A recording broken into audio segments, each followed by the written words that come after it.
When Richard Gere mocked the president's marriage, he didn't expect a 27-year-old press secretary to strike back, on live TV, with a secret that could end his career. It all happened tonight. The studio lights hummed softly, waiting. Rows of audience seats were filled before sundown, half of them waving signs that read, "Levitt leads," the other half holding up photos from Gere's human rights work in Zandora. Lena Harper's show The American Perspective wasn't usually a stage for cultural battlefields. But tonight that's what it was. Richard Gere sat quietly in the green room, sipping tea, legs crossed. His face still carried the smooth lines of old Hollywood. But the world had moved on. His most recent headlines weren't about acting, they were about tweets. Last week at a tribute in Los Angeles, he had stood before a sea of flashing lights and asked a question no one expected. "If a man can't make his wife happy, how can he lead a country?" He said it casually, even chuckled. The room fell into a hush. It was a line many assumed was aimed at Donald Trump. The backlash was swift. The applause from LA's liberal elite was drowned out by fury on X, Fox, and talk radio. Gere didn't retract the statement. He didn't clarify it either. Instead, he accepted Lena Harper's invitation. Caroline Levit hadn't said a word about the comment all week. That silence made Washington nervous. Levit was not known for patience. At 27, the Trump press secretary was feared in political circles, methodical, precise, armed with a memory for slights and a gift for timing. She stayed quiet until the morning of the show.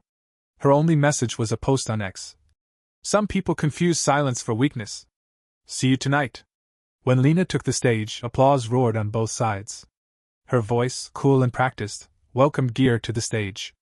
He was calm. He even smiled. "I'm not here to argue," he said. "I'm here to speak plainly.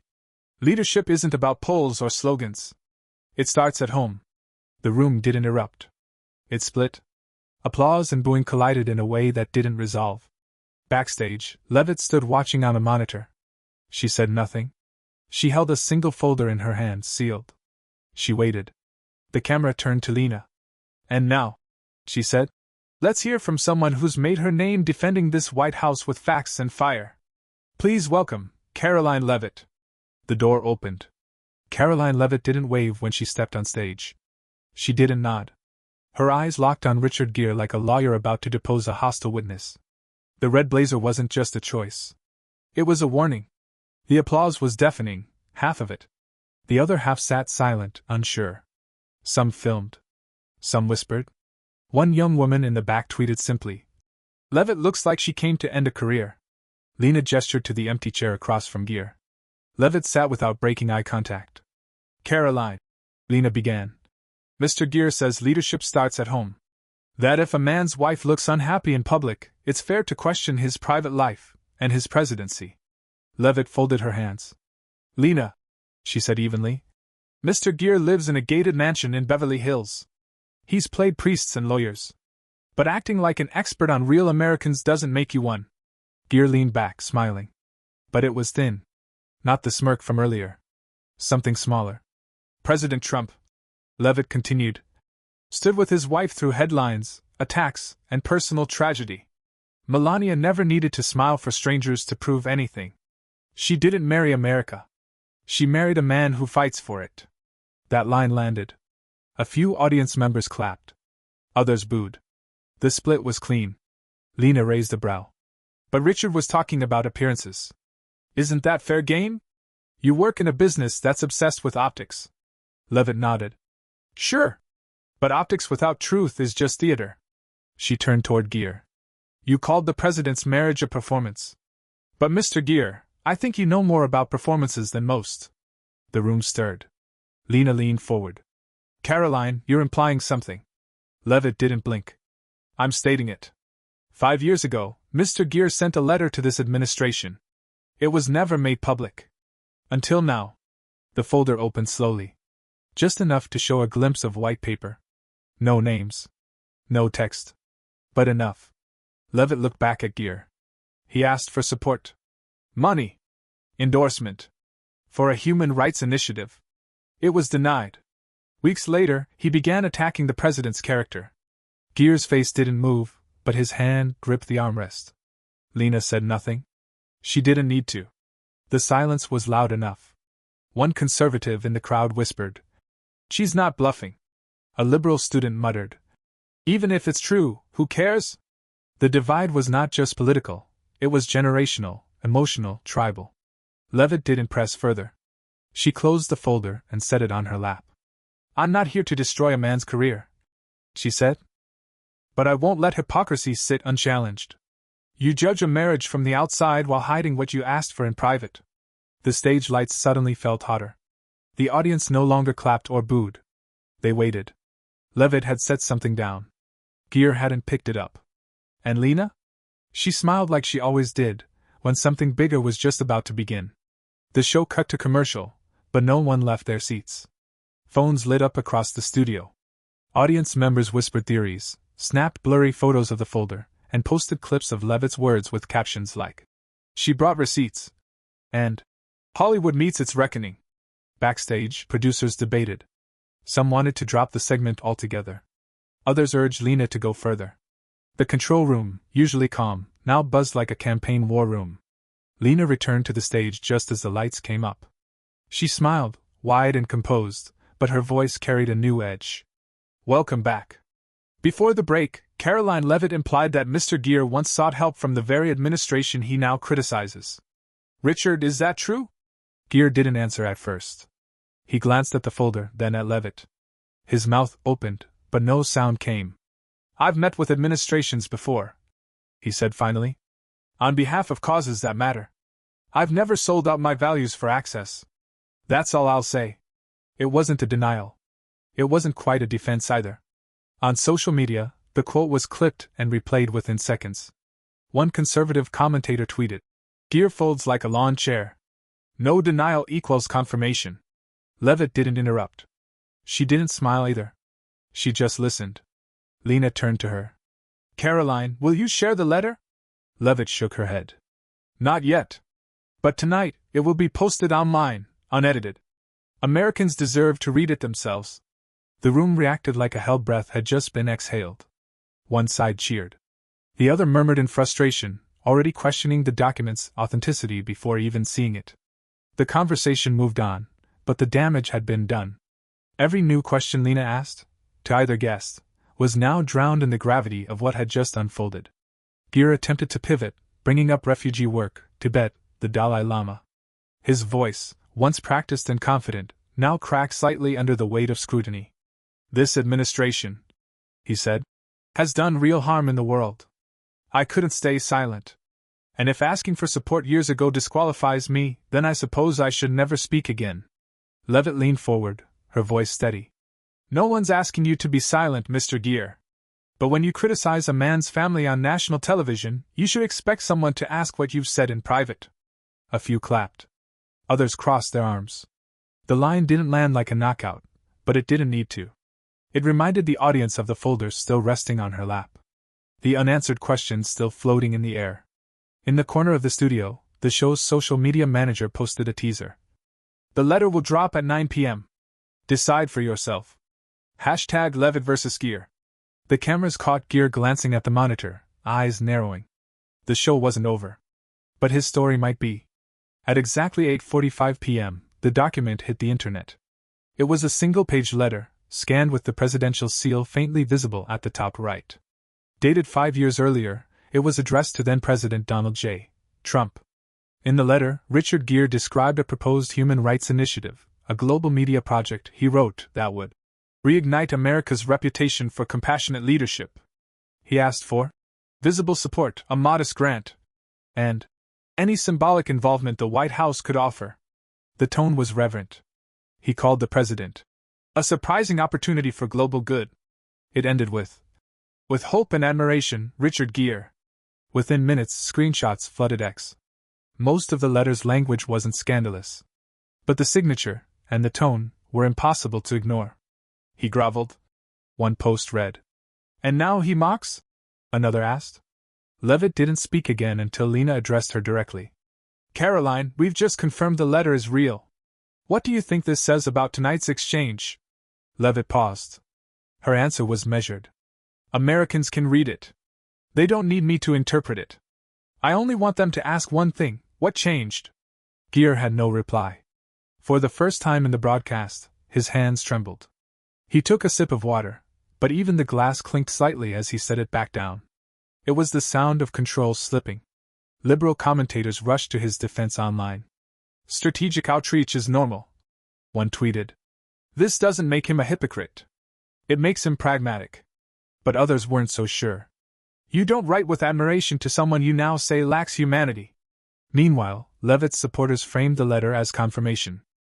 "He praised Trump when he wanted funding," wrote one conservative influencer. "Now he slanders him for attention. That's not activism. That's opportunism."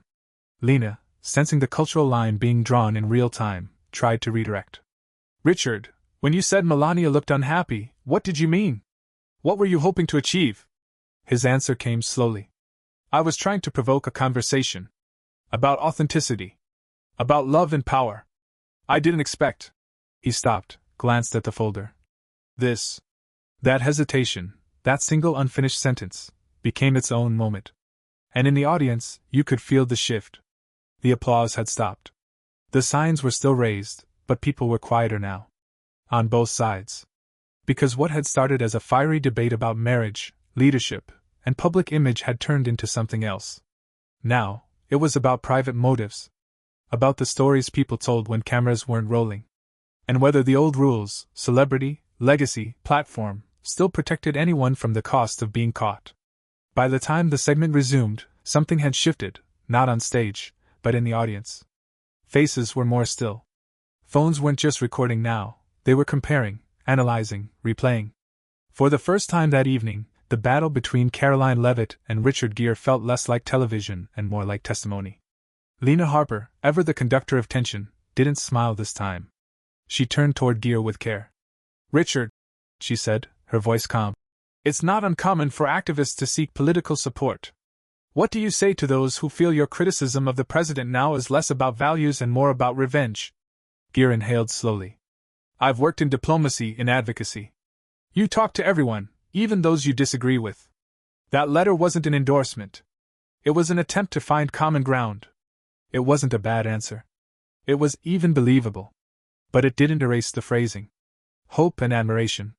Words that, once made public, can't be walked back." Levit didn't interject. She didn't need to. She knew what was happening outside the studio. On X, the trending topics were stacked. #Levit exposes Gere. #Hollywood hypocrisy. #human rights or hunger for spotlight. In rural Eastvale, a pastor posted a photo of the letter with the caption, "He tried to use the White House like a stage prop."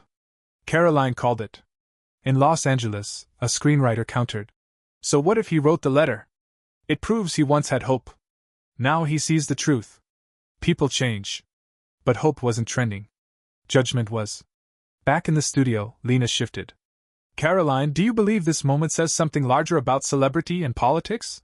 Levit answered without hesitation. "I think it proves that fame doesn't equal clarity. And that moral lectures from those with private agendas should be questioned, every time." A few audience members clapped. Just a few. The rest remained quiet. Watching. Processing. Gere sat up straighter. "I've never claimed perfection," he said. "But I've stood with victims. I've used my voice when it mattered. That should count for something." Levit looked directly at him. "It does. But so does consistency." That line didn't land like applause. It landed like silence. The kind that hangs in the air when people realize a debate has ended, not with a knockout, but with an empty ring. Because the truth wasn't clear. Not completely. Some believed Levit. Others still believed Gere. But no one believed both. And that was the shift. For the first time all night, it was no longer about who won. It was about what it all revealed, about the gap between public image and private action. About what the audience, the voters, the people watching at home, would choose to forgive. Outside the studio, the building was surrounded. Not by protesters, but by trucks with satellite dishes, reporters holding microphones, and handheld cameras capturing what they now called. The night the curtain dropped. Levit and Gere were still inside, but the country had moved beyond the studio. People weren't just watching anymore, they were reacting.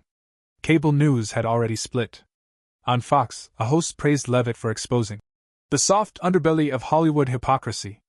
On MSNBC, a panel argued the backlash was proof that Conservative America punishes reflection and rewards conformity. CNN asked a different question: did the truth actually matter, or just the performance of it? Back in the studio, Lena Harper stood again. She wasn't smiling. Her voice no longer dramatic, just level. We've witnessed a conversation that crossed from politics to culture, from private history to public perception. Before we close, I want to ask each of you one final thing. Caroline, Richard, what do you want Americans to take away from tonight? Levitt answered first. Her voice was steady, even soft. That leadership isn't theater. It's staying accountable to the people who trust you, even when no one's watching. We've seen what happens when public figures say one thing and do another. And we've seen what happens when those contradictions come to light. Americans deserve consistency, not just charisma. No cheering. Just silence. Thoughtful or uncomfortable, hard to tell. Lena turned to Gere. His voice was quieter than before. I want people to remember that change isn't weakness. That 5 years ago, I reached out to this administration because I believed it could do good. I was wrong. I don't regret trying. But I regret pretending silence was safer than truth. It was his most human moment. But it came too late. Audience members didn't erupt. They looked down at their phones. They scrolled, reacted. In 2025, truth isn't measured in applause, it's counted in engagement. By 10 p.m., the clip of Levitt holding up the letter had 21 million views. The full episode would pass 52 million by morning. Memes exploded. Side-by-side screenshots of Gere's face before and after the reveal. A slow zoom on Levitt's expression when the audience gasped. Hashtags flooded every feed. Hashtag the letter. Hashtag talkshow takedown. Hashtag script flipped. And yet, in the quiet corners of the internet, subtler questions emerged. Was Levitt's release of a private letter ethical? Had the public traded depth for drama? Was this accountability, or punishment? Backstage, Levitt stood alone. The folder gone now. Just her, arms crossed, watching her name trend. But her face wasn't joyful. It was unreadable. Calculating, maybe? Or just tired? And Gere, exiting through a separate hallway, walked with his coat folded over one arm. No entourage. No press. Just a man who once lit up a screen now lit by the flash of phones. They had shared the same stage. But by night's end, they hadn't shared the same country. The next morning, headlines blanketed every screen. Some were triumphant. Levitt levels Gere in live media battle. While others were cautious.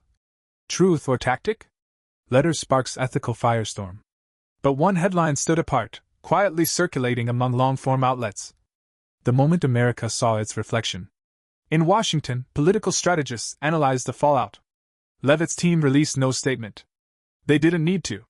Every network, podcast, and blog was doing the work for them. The White House remained silent, letting the silence serve as confirmation. No denial. No clarification. Just space for the public to interpret. But inside the administration, Levitt's move was polarizing. Senior aides debated whether releasing the letter had crossed a line.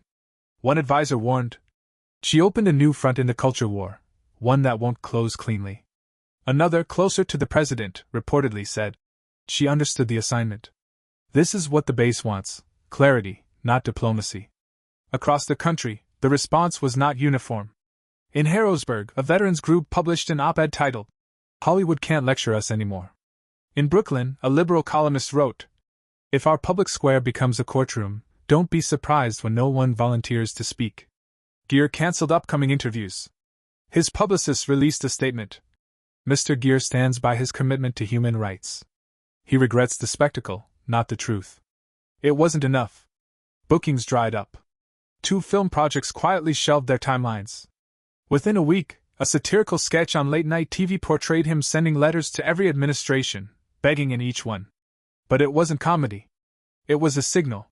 His public image had shifted from legend to liability. And Levitt? She didn't crow. She didn't retweet the memes or appear on follow-up panels. Instead, she returned to the White House briefing room, answering questions on trade policy and border funding like nothing had happened. But reporters noticed something. She was now a national figure, not just to conservatives, but to everyone. An opposition group filed an ethics inquiry into the release of private correspondence, claiming misuse of privileged materials. Legal analysts debated whether the letter, given its date and format, fell under protected status. But few believed it would matter. The political cost had already been paid and collected. By Sunday, a poll appeared. Do you believe Richard Gere was exposed as hypocritical? Yes, 59%. No, 29%. Not sure, 13%. And under that, a second question. Who won the debate? Caroline Levit, 73%. Richard Gere, 11%. Mather, 22%. But the final numbers weren't the real story. The real story was the shift. Something fundamental had changed in how Americans consumed conflict. Because the talk show wasn't about Trump. Not really. Or marriage. Or even Gere. It was about who gets to tell the truth. And who gets to survive it. In her quiet office that night, Levit reportedly said only one thing to a close aide, reviewing the transcripts. He thought the stage would protect him. She didn't say it was satisfaction. Just certainty. And that's where it ends. Gere, no longer the symbol he once was. Levit, not quite a hero, but no longer just a spokesperson. And America, still watching, still trying to decide if the truth is what you say, or what you show.